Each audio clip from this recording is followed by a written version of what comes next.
Yung Pangulo ay talaga nagtatrabaho. Adik nga siya eh. Ang abogado na sasampalin daw po ang unang ginang. Ay talaga namang yon, isang malaking kabastusan yon. Sa katotohanan niyan, yan si Atty. Glenn Chong ay kaibigan ko yan dati. At yan ay akin pang tinulungan na inendorso ko yan sa pagiging COMELEC commissioner. Kaya lang ay siguro masyado siyang naghihintay. Alam nyo, maramdamin ng mga taong kagaya niya.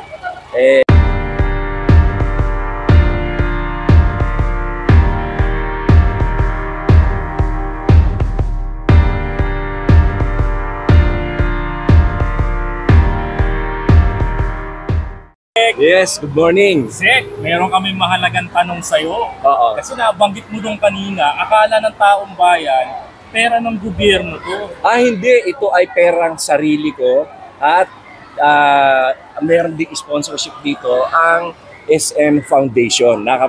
Napakabuti ng SM Foundation.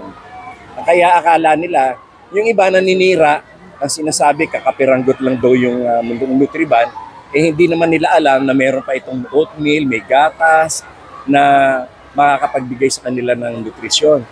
Ang nakakatawa kasi yung mga nagtutuligsa, kahit isang pirasong biskwit, wala pa sila nang bigyan. Hindi lang yun, Sek. Ang bawat eskwelahan, kagaya na doon, may 1,000 more students. Ang cost ay more than 200,000. Yes, oo, So, bawat school. Oo, kaya hindi ka kapiranggot yun, no? Sana yung mga tumutuligsa, tumulong na lang sila. Oo. Kesa yung tutuligsain nila ako, sila nga kahit isang pirasong biskwit, wala pang nabigyan. Saan ka ba nakakita ng ganun? Sa programang ito, nasa ilang bata na po yung na-covered nito? Ay, siguro mahigit 4,000 na. Yung sa akin lang, pero yung sa mga kasamahan ko na ginagaya na nila ito ngayon, na ina-adapt nila, ay libo-libo na rin sa iba-ibang mga lugar. Meron ako mga kasamahan na ginagawa din ito. Kaya lang, hindi sila nako-cover ng ating media. Pero ang importante doon, hindi man yan ma-cover ng media, ang importante sa lahat ay nakakatulong sila. Yun nakakatulong. Kaya ako, nananawagan ako dun sa mga naninira sa akin, kung maari lang, tumulong na lang kayo. Sek, one last question, Sek. Ano po masasabi niyo sa isang abogado na sasampalin daw po ang unang ginang? Ay talaga namang yon, isang malaking kabastusan yon. Sa katotohanan niyan, yan si Atty. Glenn Chong ay kaibigan ko yan dati. At yan ay akin pang tinulungan na inendorso ko yan sa pagiging COMELEC commissioner. Kaya lang ay siguro masyado siyang naghihintay. Alam nyo, maramdamin ng mga taong kagaya niya, na hindi pa siya nakakapwesto, nagsalita na ng kung ano-ano. At ang mahirap na, ay wala namang ginagawa masama sa kanya si First Lady. Si First Lady nga, tahimik na tumutulong sa ating mga kababayan sa pamamagitan ng pagdadala ng love bus medical mission sa mga probinsya na hindi rin napapublicize. Pero malaking tulong ang ginagawa niya. Kung ang isang tao nagkakalat ng kasinungalingan, paninira o mga propaganda laban sa aming Pangulo, yun siguro kung gano'n ang kanyang gawain, pwede mo pang talagang pagsabihan at murahin. Pero yung kagaya naman ni First Lady, wala namang ginagawa yung tao in fact, puro tulong na nga lang ginagawa. Walang kibo, walang kahit na anumang publicity. Kaya yung sasabihin mo na sasampalin siya, kalabisan na yon. Yun ay hindi na a gentleman's act. Kaya ako talaga ay nanghihinayang sapagkat si Atty. Glenn Chong sana ay matalino naman. In fact, nirekomenda ko nga yan para maging COMELEC commissioner. Kaya lang hindi siya nakuha.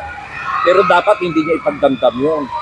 Kung talagang tumulong ka kay Pangulong Marcos sa kanyang eleksyon, yung pagtulong mo ay dahil na rin sa pagmamahal mo sa bayan. Na gusto mo ay ang umupo na ating pinuno ng bansa ay yung may kakayahan. upang maging maganda ang ating kinabukasan. Hindi dahil na tumulong ka dahil gusto mong maging commissioner. Ito sir, sa akin po, si Pangulo at si First Lady ngayon nagkasakit, tapos under medication, ganyan, dahil talagang tagtag sa trabaho, sunod-sunod sir eh. Ngayon, meron po mga imbis na idalangin na for recovery, tinatawanan, sinasabi ng iba, pinakarma, ganyan. Sir, anong reaksyon niyo sa mga tao ito? Yung mga taong yan, sana ang aking panawagan sa kanila ay tumulong na lang kayo. Dahil ang panawagan naman ni Presidente Bongbong Marcos ay dapat ay lahat ng Pilipino ay gumawa rin ng kanya-kanyang paraan upang makatulong sa bayan.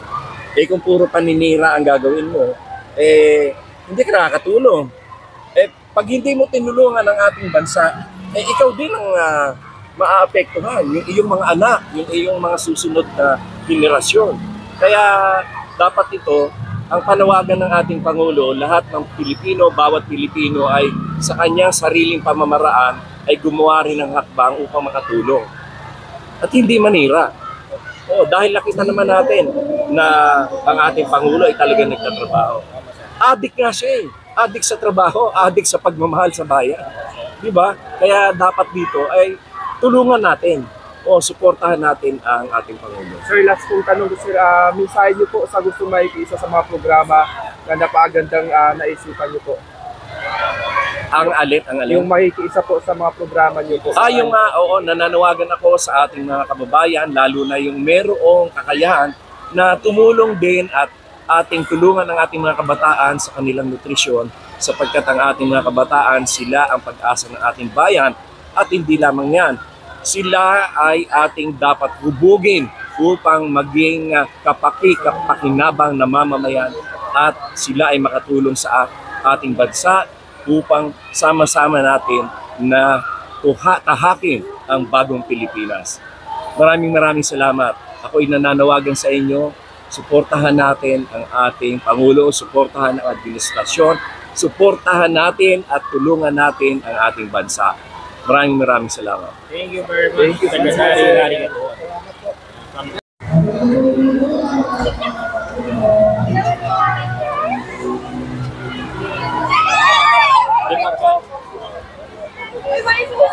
Sir, picture. Sir?